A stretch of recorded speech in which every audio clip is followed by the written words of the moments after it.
गोरखपुर विश्वविद्यालय के ऑर्डिनेंस में ये प्राविधान है कि केवल अटेंडेंस पर जिसका 75% होगा उसको 5 नंबर मिलेगा। इस बच्चे के भविष्य को बर्बाद करने की सुविचारित आपराधिक साजिश थी।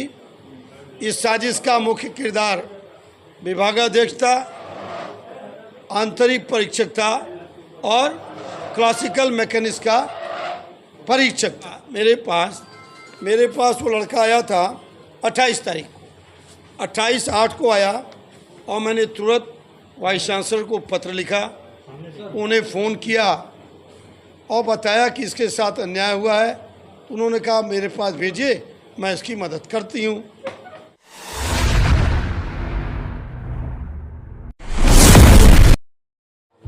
देखिए, गोरखपुर विश्वविद्यालय का एक होनहार विद्यार्थी आयुष मिश्रा, जो ओवरऑल सभी पेपरों में 78% नंबर पाया है, उसको एक पेपर में साजिश करके क्लासिकल मैकेनिक्स में रिटन में 75 में 34 नंबर दिया और इंटरनल परीक्षक ने 25 में 1 नंबर दिया।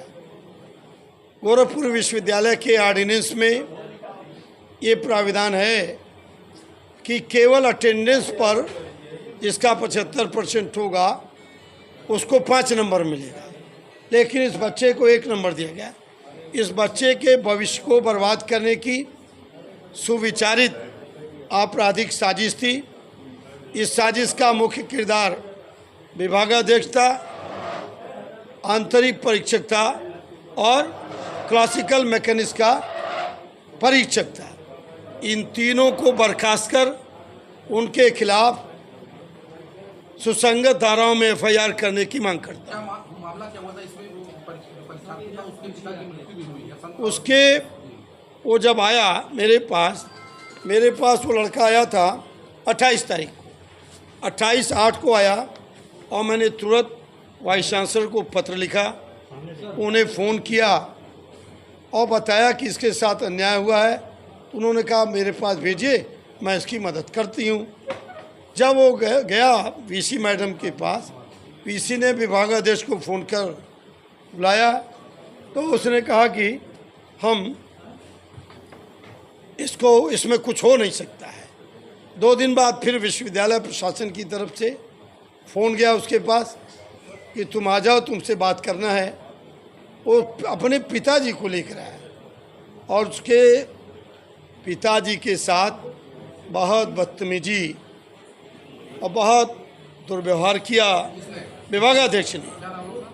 विभागाध्यक्ष का नाम मत जानिए, मृतक का नाम जानिए।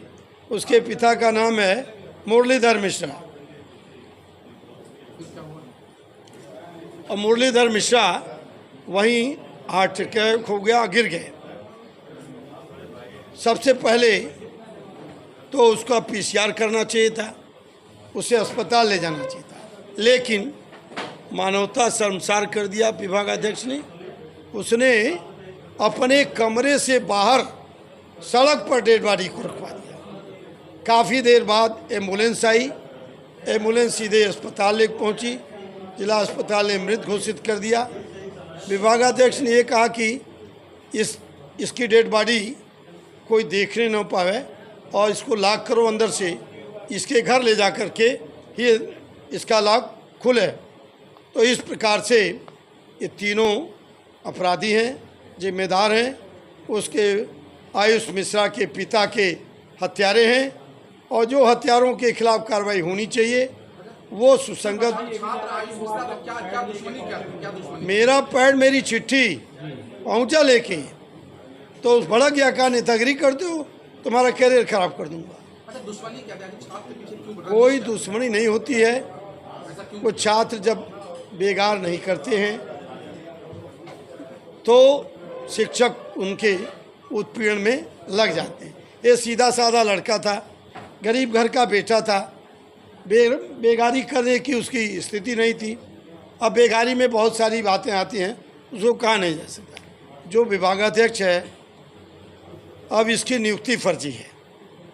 इसकी नियुक्ति को इसने और नहीं देखी, अपने पत्नी का भी फर्जी डॉक्यूमेंट करा के माध्यमिक स्कूल में प्रिंसिपल बना लिया।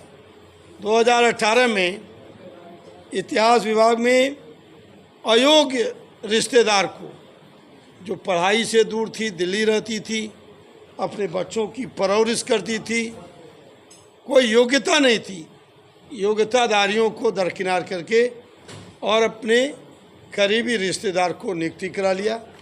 तो ये सब फ्रॉड। विद्यालय में इतना उनका दबदबा क्यों है? अब दबदबा इसलिए कि छात्र संघ नहीं है। छात्र संघ होता तो उस पर विश्वविद्यालय प्रशासन पर अंकुश लगता, व्यवस्था ठीक ठाक चलती।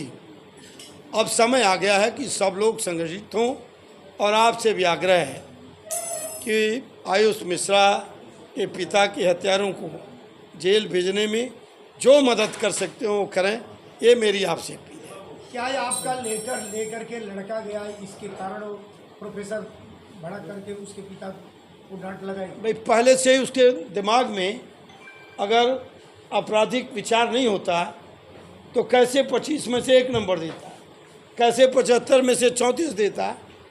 आपराधिक विचार तो उसके दिमाग में पहले था। चिट्ठी देखकर कोई आपा खो बैठे और किसी के साथ दुर्व्यवहार करने लगे तो ये उचित नहीं है। क्या लग रहा भाजपा सरकार में न्याय मिल पाएगा?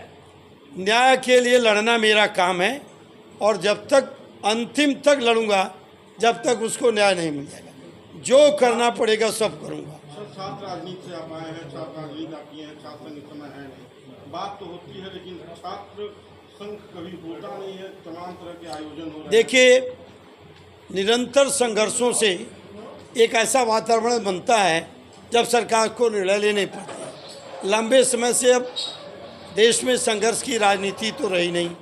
विद्यार्थी आंदोलन जो लोकतंत्र की नर्सरी था वो बंद हो गया। तो लोकतंत्र की नर्सरी बंद होने से जो प्रतिकार की शक्ति युवा पीढ़ी में होनी चाहिए वो नहीं है।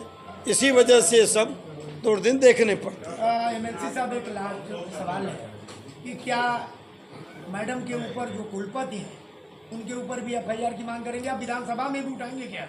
विधानसभा में तो उठेगा, लेकिन मैडम तुमने तो विभागाध्यक्ष को बुलाया, समझाया, इसमें देखो इसको ठीक करो, लेकिन वो विभागाध्यक्ष नशे में था तो भड़क गया और पीयूष के पिता की जान ले बैठा। इसलिए इस अमानवीय क्रूर हत्यारों को जेल जाना चाहिए। अगर आप मांग कर रहे हैं तो मांग को गंभीरता से विचार नहीं किया जाता तो अगला कदम क्या होगा? अगला कदम आपके नेतृत्व में, आपके मार्गदर्शन में महात्मा गांधी की प्रतिमा के नीचे आप सबको बुलाऊंगा, धरने बैठूंगा, शांतिपूर्ण जुलूस निकालूंगा, सदन खुलेगा तो सदन में उठाऊंगा। आयुष मिश्रा को न्याय मिलना चाहिए।